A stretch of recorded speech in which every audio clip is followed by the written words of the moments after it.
വീണ്ടും രാഹുലിലേക്ക് പോകണേ. രാഹുലിന് കേൾക്കാമെന്ന്. രാഹുൽ പറഞ്ഞോളൂ.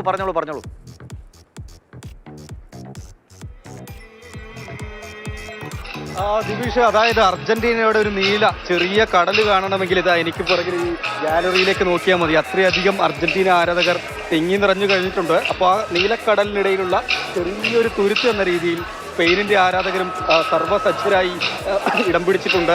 കൊടിയുണ്ട്, മുഖത്ത് എഴുത്തുണ്ട്. അങ്ങനെ ആയിരത്തോളം അർജന്റീന ആരാധകരും വളരെ ചുരുക്കം സ്പെയിൻ ആരാധകരുമാണ് ഇവിടെ ഗാലറിയിൽ നിറഞ്ഞിട്ടുള്ളത്. മത്സരത്തിന് വേണ്ടിയുള്ള നിമിഷങ്ങൾ എണ്ണിയുള്ള കാത്തിരിപ്പിലാണ് ഓരോരുത്തരും ഉള്ളതെന്നാണ്. ഏതായാലും നമ്മുടെ ഇവിടുത്തെ ഒരു ആംബിയൻസ് ഒക്കെ പ്രകാരം അർജന്റീന ജയിച്ചു കഴിഞ്ഞാൽ ഒരു മഹോത്സവം തന്നെയായിരിക്കും നടക്കുക എന്ന കാര്യത്തിൽ യാതൊരു സംശയമില്ല. നമുക്ക് ഫാൻസിനോടൊക്കെ തന്നെ ചോദിക്കാം. കുട്ടികളൊക്കെ മുന്നിലുണ്ട്.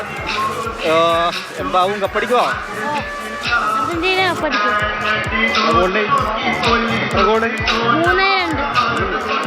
ജയിക്കുമോ?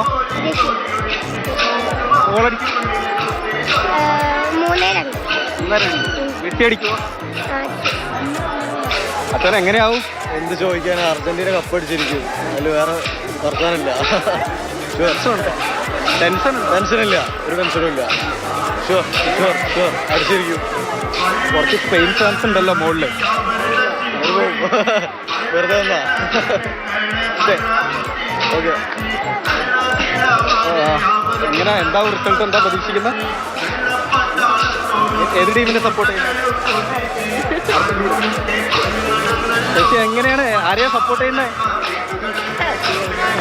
അറിയില്ല, ഇഷ്ടം സപ്പോർട്ടൊന്നുമില്ല.